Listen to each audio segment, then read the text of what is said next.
웅성웅성 거리는 것도 참 감사한 것 같은데요. 우리가 이렇게 함께 인사를 하는 것은요, 오늘 특별히 성찬식으로 우리가 나아가지 않습니까? 다른 것보다 우리에게 매주 당연하게 드려지는 이 예배의 시간, 이 공간 가운데에서 하나님을 함께 예배할 수 있다는 것이 얼마나 기쁜지, 얼마나 감사한지 그것을 다시 한번 같이 나누고 싶어서 함께 인사로 나아갔습니다. 오늘의 이 말씀을 같이 나누면서요, 오늘 이 레미제라블이라는 영화 혹은 뮤지컬, 이 극을 소개하면서 같이 나누려고 합니다. 여러분, 빅토르 위고의 레미제라블 다들 아시죠? 영화로도 나왔었고 뮤지컬로도 계속해서 상연되는데요. 이 극 가운데에서 코제트라는 인물이 나옵니다. 코제트 그림 한번 보시면 어떠한 모습입니까?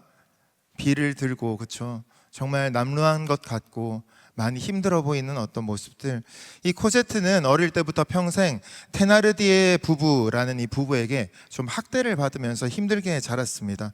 그래서 그녀는 자신을 쓸모없는 그런 아이 혹은 추한 아이라고 여겼죠. 그게 그녀가 평생 들어왔던 그러한 이름이었어요. 어느 날 그런데요, 이 레미제라블에 나오는 주인공 장발장이 그녀를 구출하게 됩니다. 그는 그녀를 아름다운 저택으로 데려가서요, 거울 앞에 이렇게 세우게 되는 것이죠. 그리고는 그 거울 앞에 선 코제트는 처음으로 제대로 된 옷을 입고 처음으로 깨끗한 얼굴로 그렇게 마주한 자기 얼굴을 보면서 자기에게 묻게 됩니다. 저 사람이 누굴까? 그 질문에 장발장은 대답하죠. 당연히 코제트, 이건 너란다. 진짜 너의 모습이야 라고 했을 때 이 코제트는 울음을 터뜨리고 맙니다.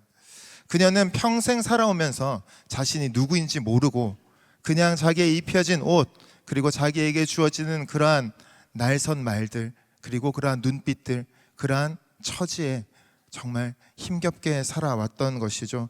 그런데요, 그녀가 마주하게 된 거울, 그 거울을 통해서 마주하게 됐던 자신의 모습은 그녀가 정말로 어떻게 보면 원했던 혹은 원할 수조차 없었던 그런 모습이었던 것입니다.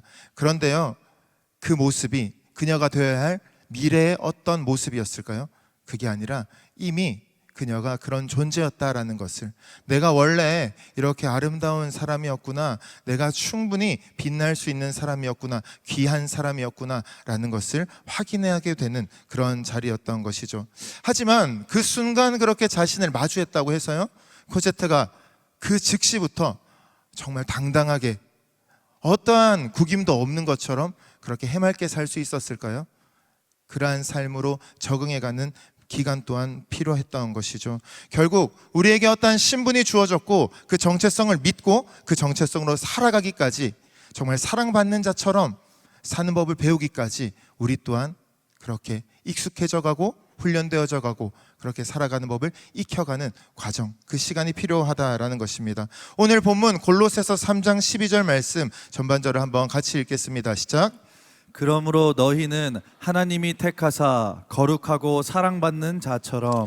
여러분, 이 처럼이라는 작은 단어 보시면요, 이것이 무엇인가 가짜, 그러니까 뭐처럼이지 실제는 아니다라는 걸 이야기할까요? 그게 아니라 아직 완전히 깨닫지 못한 진실을 향한 믿음의 초대, 초청이라는 것이죠.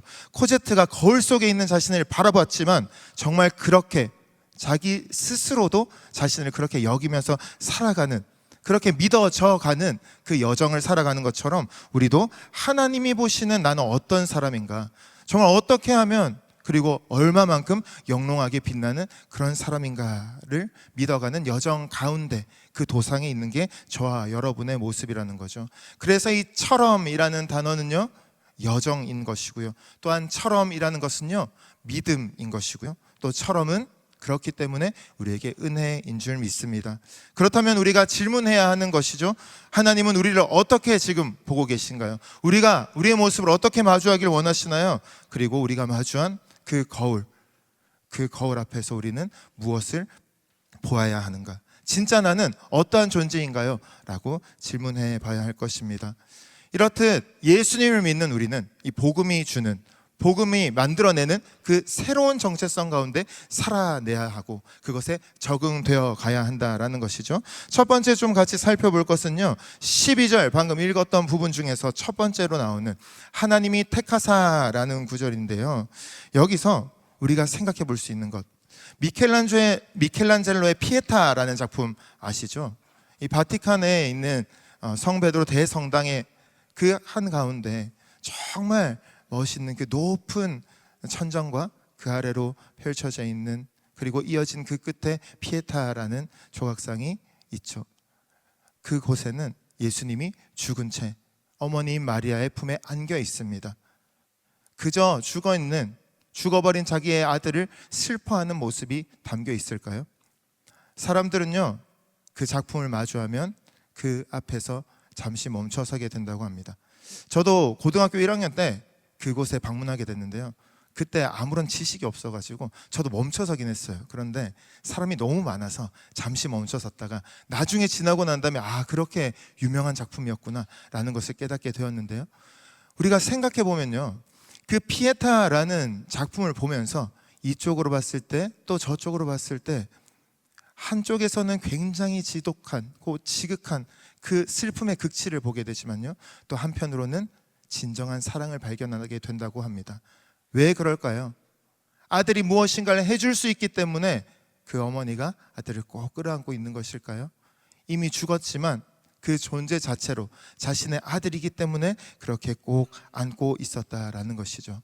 사랑하는 여러분, 여러분과 제가 하나님 앞에서 그런 존재들이라는 것입니다. 하나님께서 선택하셨기 때문에, 우리가 무엇을 했기 때문이 아니라 하나님이 선택하셨기 때문에 우리가 하나님의 자녀가 된 것이고요, 그렇기 때문에 우리가 어떠한 상황에 있든지 우리를 꼭 끌어안아 주시는 분이 우리 하나님이시다라는 것이죠.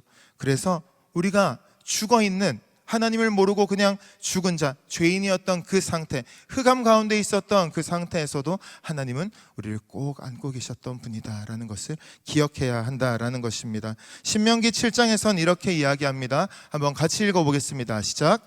여호와께서 너희를 기뻐하시고 택하심은 너희가 다른 민족보다 수효가 많기 때문이 아니라 오직 여호와께서 너희를 사랑하심으로 말미암아. 아멘. 그 사이에 말줄임표가 있는데요, 거기에 너희는 지극히 작다라는 말이 나와 있습니다.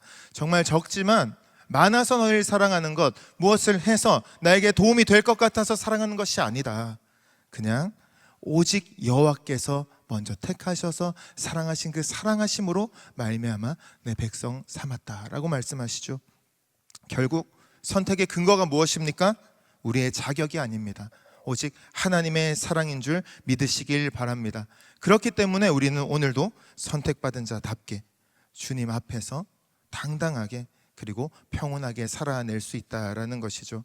그래서 우리가 이러한 것을 기억하지 못한다면요, 우리가 무엇을 해서 하나님이 선택하셨다라고 우리가 받아들이게 되면 그때는 복음이 아니라 종교의 노예가 될 수가 있다라는 것이죠. 결국 우리는 그 은혜 가운데 정말로 택함 받은 자, 우리의 어떠함이 아니라 하나님의 사랑으로 말미암아 택함 받은 자다라는 것을 기억하며 나아가야 한다는 것입니다. 그러면 우리가 무엇인가 죄인이 아니어서 깨끗해서 그런 게 아니라면 그러면 우리는 거룩함을 어떻게 가져갈 수 있을까라는 것을 두 번째 질문으로 가져갈 수 있는데요, 결국 우리는 거룩한 자다라고 오늘 본문에서 이야기하는 그 앞에서 또 멈추게 됩니다. 많은 사람들은요, 거룩함을 도덕적인 완벽함으로 오해하기도 하죠. 그런데 우리가 골로새서를 통해서 계속 바라보는 것은 무엇입니까? 어떠한 형태로도 그러한 완벽함, 도덕적인 완벽함을 추구할 수가 없고 완성할 수 없고, 심지어 하나님께서 원하시는 거룩은 그것이 아니다라는 거죠. 결국 구별됨이라는 것은 하나님께 속한 자라는 것을 이야기하는데요, 그 속할 수 있는 근거 또한 하나님께 달려 있다라고 하는 것입니다. 우리가 탕자의 비유를 생각할 때도요, 그 아버지가 돌아온 탕자를 생각하면서 어떻게 대합니까? 정말 가장 좋은 것들로 가장 좋은 옷을 먼저 입혀주죠.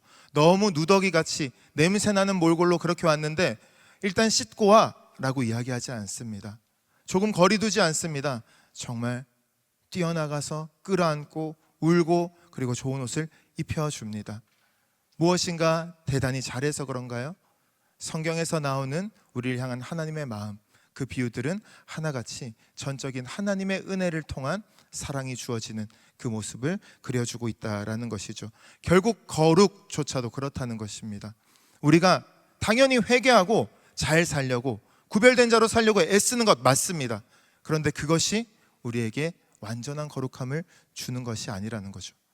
먼저 하나님께서 모든 은혜를 부어주고 계시기 때문에 우리가 그 앞에 내가 할 수 있는 최선을 다하고 성실하게 나아가면, 내가 대단한 걸 이루지 않아도 지금 여기서 이 순간에 진심으로 주님께 반응할 때 하나님께서 모든 사랑과 은혜를 채워주신다라는 것을 꼭 기억하시길 바랍니다. 골로새서 2장은 말합니다. 범죄와 육체의 무할례로 죽었던 너희를 하나님이 그와 함께 살리시고 우리의 모든 죄를 사하시고 우리를 거스르고 불리하게 하는 법조문으로 쓴 증서를 지우시고 제하여 버리사 십자가에 못 박으셨다라고 하는데요, 여기서 마지막에 나오는 세 가지 동사, 지우시고 제하여 버리시고 십자가에 못 박으셨다라고 이야기합니다. 결국 이 모든 것 누가 하십니까? 하나님이 하시고 계시다는 거죠. 그렇기 때문에 이 거룩이라는 것은 완벽함이 아닙니다. 소속이라는 것입니다. 누구에게 속한 것이죠? 하나님께 속한 것. 그것이 거룩함이고요, 하나님께 속했을 때 하나님이 함께 하시기 때문에 우리는 성도로서 성도답게 살아갈 수 있다라는 것입니다. 믿으십니까? 네. 그래서 우리가 히브리서에서는 이렇게 이야기합니다. 우리가 예수의 피를 힘입어서 성소에 들어갈 담력을 얻었나니. 아멘. 오직 예수 그리스도의 피로만 우리가 그 성소로 들어가게 된다. 그 은혜로만 주어진다라고 이야기하는 것이죠. 결국 거룩은 우리가 성취하는 것이 아니고요, 그저 우리에게 주어진 하나님의 선물이라는 것입니다. 그렇다면요, 이렇게 거룩한 자라는 두 번째 이름, 하나님께서 택하시고 거룩하다라고 하면서 이 모든 것들을 우리에게 주시는 그 이유가 무엇일까요? 바로 우리 하나님이 사랑이시기 때문이죠. 그래서 세 번째로 우리의 정체성을 일컫는 것이 바로 사랑받는 자라는 것입니다. 골로새서 1장 13절에서는요, 그의 사랑의 아들의 나라로 옮기셨다라고 이야기하는데요, 우리가 잘 아는 반고흐의 작품 별이 빛나는 밤에라는 것, 그 별이 빛나는 밤을 그렸던 그 고흐의 상황은 어땠습니까? 자신이 실패자라고 여기고 또한 정신병동에서 정말 힘든 시간을 보내고 있었죠.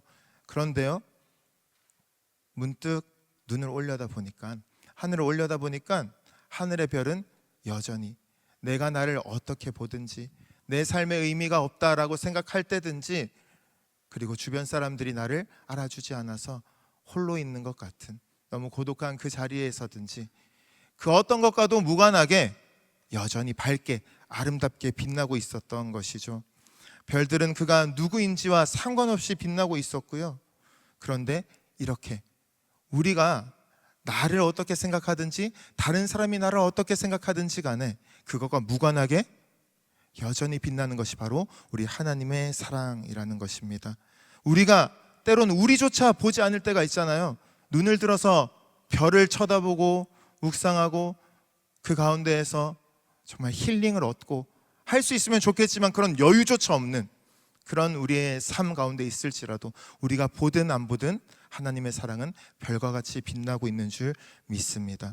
그리고 우리가 믿든 안 믿든, 우리가 무엇에 성공하든 실패하든 하나님은, 그 하나님의 사랑은 여전히 별과 같이 빛나면서 우리를 밝혀주고 계신 줄 믿습니다. 그래서 로마서 5장 8절에선 이야기하죠. 한번 같이 읽어볼까요? 시작. 우리가 아직 죄인 되었을 때 그리스도께서 우리를 위하여 죽으심으로 하나님께서 우리에 대한 자기의 사랑을 확증하셨느니라. 아멘. 아직 죄인 되었을 때, 우리가 변하기 전에 하나님이 먼저 우리를 위해서 죽으셨다라는 겁니다.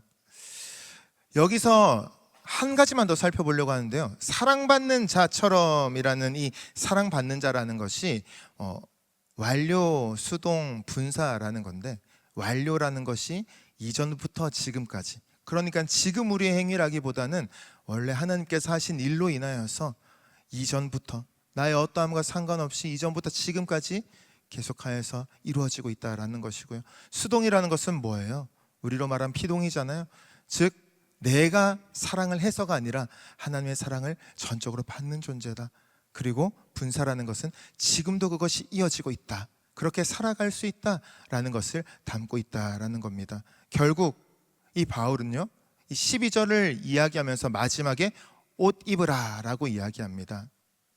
옷을 입는데 그 말이 여기서 마지막에 나오지만요, 원어로 보면요, 맨 앞에 엔디사스테 운이라고 하면서 입으라, 입으십시오, 그러므로 라고 이야기합니다. 즉 앞에 나왔던 것 때문에 여러분은 그 옷을 입은 자처럼 살아야 합니다. 사는 것이 마땅합니다 라고 권면하고 있는 것이죠.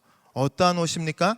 하나님께서 우리를 택하셨고요, 그리고 우리를 정말 사랑받는 자처럼 사랑하시고요, 동시에 함께 하시면서 우리를 거룩하게 하신다라는 것이죠. 그러한 우리의 정체성을 정확하게 기억하시면서 그렇게 살아내실 수 있는 저와 여러분 되시길 진심으로 축복합니다. 아멘. 그래서 우리가 계속해서 좀 나눠보자면요, 그렇게 우리의 정체성을 발견했으면 어떻게 살 수 있는가, 살아야 하는가, 바로 복음이 만드는 새 성품에 대한 이야기입니다. 첫 번째로는 받은 은혜가 흘러가는 삶에 대한 부분인데요, 즉 12절 이어서 나오는 구절이 이렇게 나옵니다. 긍휼과 자비와 겸손과 온유와 오래 참음을 옷 입고. 한번 같이 읽어볼까요? 시작. 긍휼과 자비와 겸손과 온유와 오래 참음을 옷 입고. 네, 옷 입고 앞에 나오는 것이 몇 가지입니까? 총 5가지의 덕목처럼 보이는 것들이 나오죠.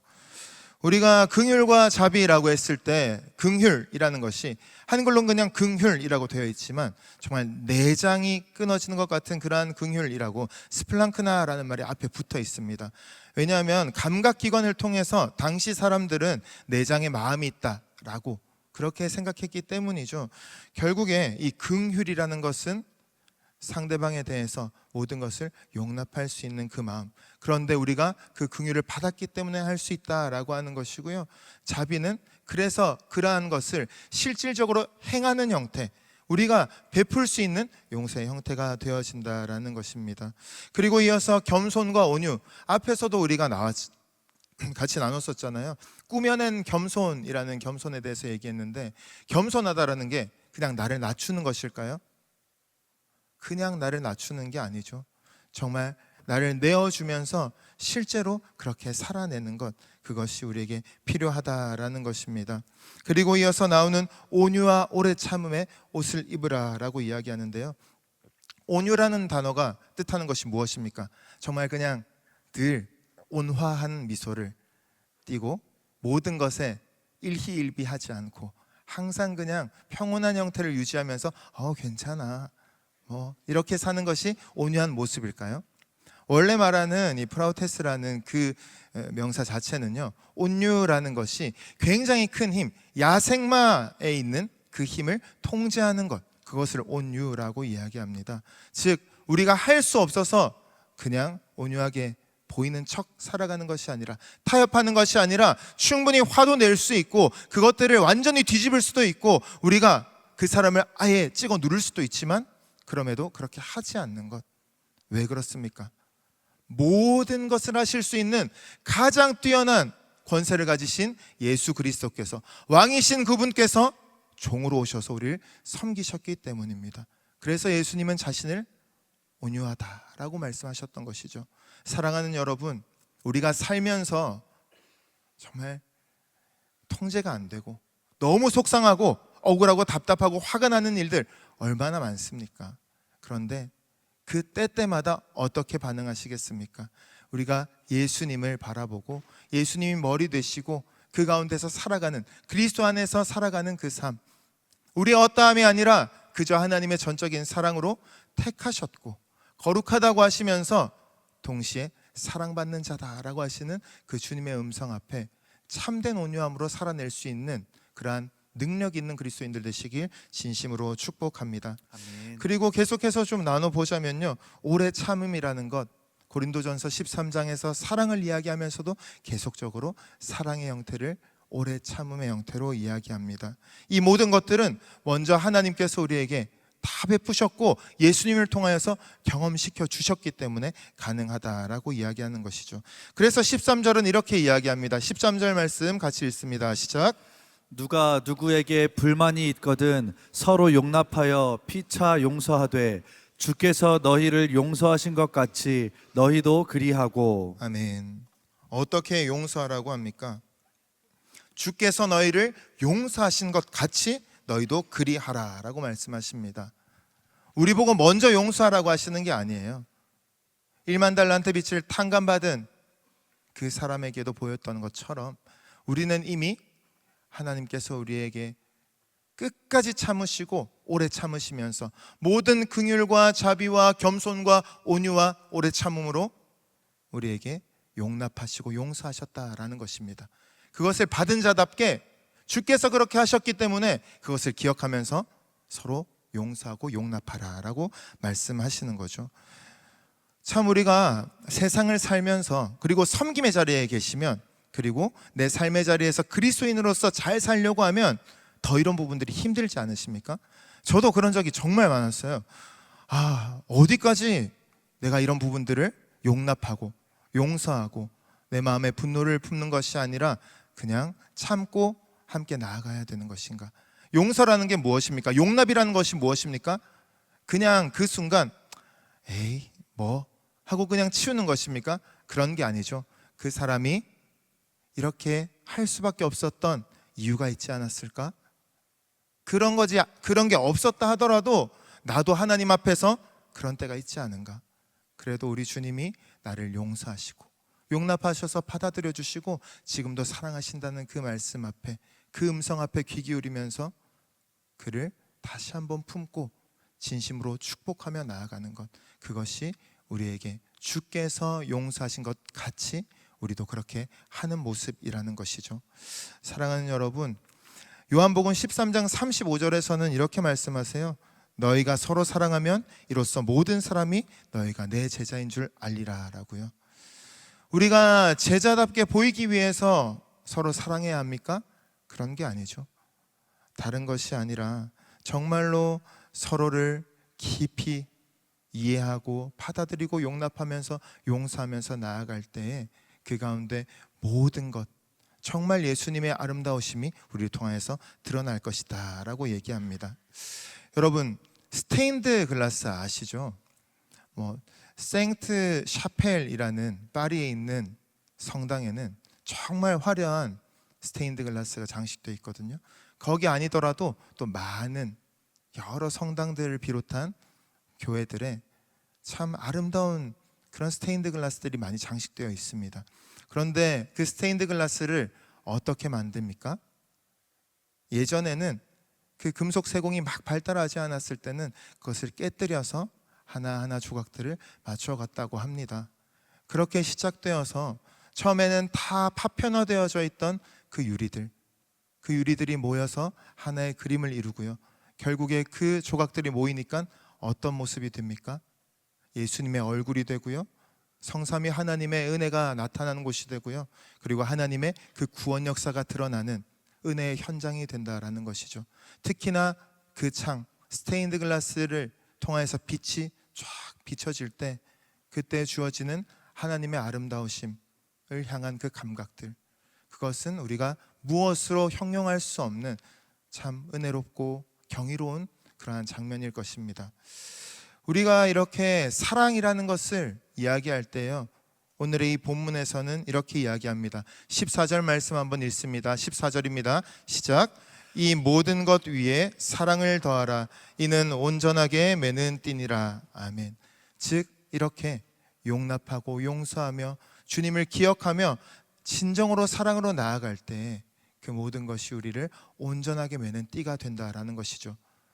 한 사람 한 사람을 볼 때에는, 또 어떠한 부분을 볼 때는 참 파편화되어 있는 것 같고 이게 무슨 의미가 있을까? 나 자신을 바라볼 때에도 그럴 수 있지만 우리가 하나님의 부르심 앞에서 오늘도 예배 자리에 나아가고 우리에게 주어진 소그룹 가운데서 함께 교제하고 또 나에게 주어진 삶의 자리에서 성실하게 주님을 기억하면서 살아내고 주님이 주신 그 사랑으로 서로를 용서하고 용납하고 품으며 사랑 전하고자 애쓰면서 살아간다면 분명히 우리 하나님께서 나는 다 볼 수 없지만 결국에 가장 아름다운 모습으로 우리를 통해 하나님의 모습을 드러내 주실 줄 믿습니다.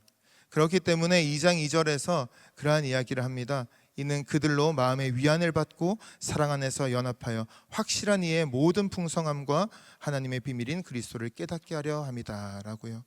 사랑하는 여러분, 우리가 어떻게 사랑할 수 있겠습니까? 그런데요, 재밌는 것은요, 골로새서 1장 1절에서 이야기한 것, 하나님의 뜻대로 그리스도 예수의 사도된 바울, 그리고 2절에서 모든 성도를 진정으로 사랑하는 그 모습, 그 모든 것들이 가능하게 하는 것은 결국 하나님의 은혜라는 것이죠. 우리가 먼저 사랑받았기 때문에 충분히 흘려보낼 수 있다, 나에겐 사랑이 없다라고 생각하기 전에 내 안에 예수님이 살아계시다라는 것을 기억하시면서 하나님과 함께 그리스도의 옷을 입으실 수 있는 여러분 되시길 축복합니다. 마지막으로 그 복음이 우리에게 주는 것, 만드는 것이 무엇입니까? 바로 새로운 공동체입니다. 방금 우리가 나누었던 것처럼 스테인드 글라스가 되어서 정말 아름답게 빛나는 것 같은 그 모습들, 그것도 하나의 모습이겠지만요, 그 내용을 한번 살펴보자라는 것이죠. 한번 15절 말씀 같이 읽겠습니다. 15절입니다. 시작. 그리스도의 평강이 너희 마음을 주장하게 하라. 너희는 평강을 위하여 한 몸으로 부르심을 받았나니 너희는 또한 감사하는 자가 되라. 아멘. 그리스도의 평강이 너희 마음을 주장하게 하라라고 합니다. 여기서 주장하다라는 것은요, 당시의 심판관, 즉 최종 결정권자가 된다라는 것인데요, 무엇이 우리의 마음을 주장하게, 무엇이 우리의 마음을 최종적으로 판결하게 하라고 합니까? 바로 그리스도의 평강이 우리의 마음을 주장하게 하라라고 말씀하십니다. 왜 그렇습니까? 예수님이 우리 안에 살아계시기 때문입니다. 우리는 성령님과 함께 살아가는 자들이기 때문입니다. 하나님께서 함께하고 계시기 때문에 성도로 살아가는 자들이기 때문입니다. 그래서 우리는 그리스도의 평강이 우리의 마음을 주장할 수 있도록, 내 마음이 좀 마음이 좋지 않은데, 기분이 좋지 않은데 라는 부정적 감정이 올라올 때 하나님께서 주시는 감정이 아니라 정말 하나님을 오히려 바라보면서 제가 제 영혼의 샬롬을 선포하겠습니다. 그리스도의 평강이 내 마음을 주장하도록 하나님 도와주세요 라고 그렇게 기도하면서 나아갈 때 우리는 일희일비하는 인생이 아니라, 그때그때 기분이 태도가 되는 그런 인생이 아니라 진정으로 아름답고 함께하고 싶고 함께할 때 큰 위로와 힘과 기쁨이 되어지는 복의 통로가 될 줄 믿습니다. 그래서 우리는 이러한 그리스도의 평강이 우리를 주장하게 하면서 살아가야 하는데요, 동시에 이 말씀이 충만한 곳이 되어야 된다라고 이야기합니다. 16절 말씀 함께 읽습니다. 시작. 그리스도의 말씀이 너희 속에 풍성히 거하여 모든 지혜로 피차 가르치며 권면하고 시와 찬송과 신령한 노래를 부르며 감사하는 마음으로 하나님을 찬양하고. 아멘. 우리 가운데 풍성히 거한다. 이 거한다라는 것이 영원히 거주한다라는 뜻을 갖고 있는데요, 결국 다른 것이 아니라 그리스도의 평강이 우리의 마음을 주장하기 위해서는 그리스도의 말씀인 우리 마음 가운데 풍성히 임할 때 가능하다라고 이야기하는 것입니다. 계속해서 바울은 우리에게 권면합니다. 다른 것이 아니라 오직 그리스도 한 분만으로 충분하다. 다른 어떠한 이단의 사설들, 다른 것들로 충만케 하는 어떠한 무언가의 결핍을 채우려고 하는 그 시도들 다 헛되다. 예수 그리스도 한 분이면 모든 충만으로 하나님께서 채워주실 것이다 라고 말합니다. 그래서 우리는 다시 한번 그리스도의 말씀으로 우리를 채워야 된다라는 것이죠. 동시에 그리스도의 평강이 우리의 마음을 주장해야 한다라는 것입니다. 제가 늘 하임이 얘기를 너무 많이 해서 조금 멈칫하게 되는 부분이 있는데요, 그래도 여러분이 가장 잘 반응해 주시기 때문에 이 평강과 함께 하임이 얘기를 하나 하면서 좀 말씀을 정리해 보려고 하는데요, 어느 날 하임이가 돌아와서 그 하임이 베프가 시은이라는 친구가 있어요.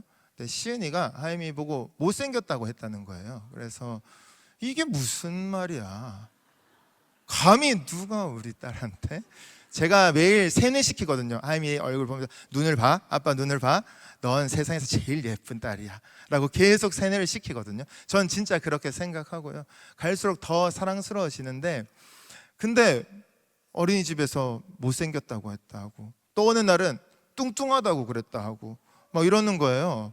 그렇죠? 너무 속상해요. 그래서 하임아 괜찮아 라고 하면서, 그런 거 문제되지 않아. 아빠 눈에는 하임이가 제일 예뻐 하니까 하임이가 뭐라고 할게요? 근데 시은이는 못생겼대요. 시은이는 뚱뚱하대요. 아니, 아빠 눈에는 제일 예뻐. 근데 시은이는 못생겼대요. 그러면서 어느 날은 색칠했는데, 색칠한 것도 보면서 하임이한테 너 왜 이렇게 못생기게 색칠하냐고, 안 예쁘다고 막 이렇게 했다는 거예요.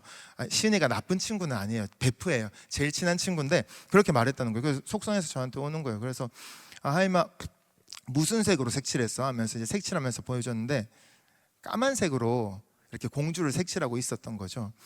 그래서 정말 편견이 없는 친구고 너무나도 모던한 느낌이 있구나라는 생각을 하면서, 하임아 아빠 눈에는 너무 참신해.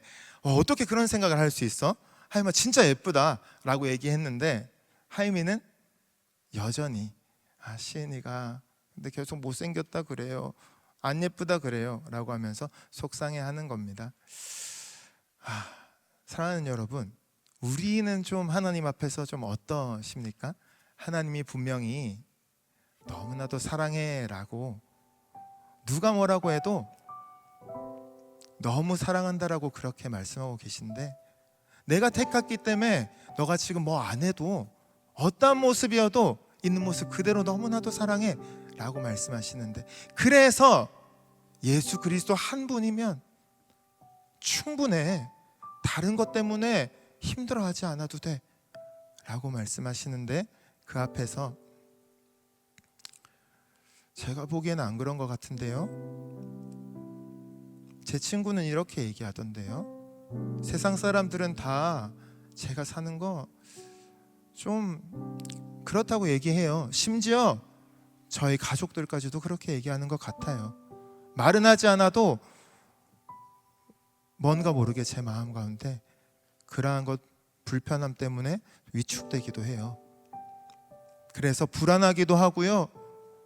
정말 예수님 한 분으로 충만하게 충분한 자로 살고 싶은데요, 그게 잘 안 돼요. 어떻게 해야 할지 모르겠어요 라는 그러한 마음들 혹시 있으십니까?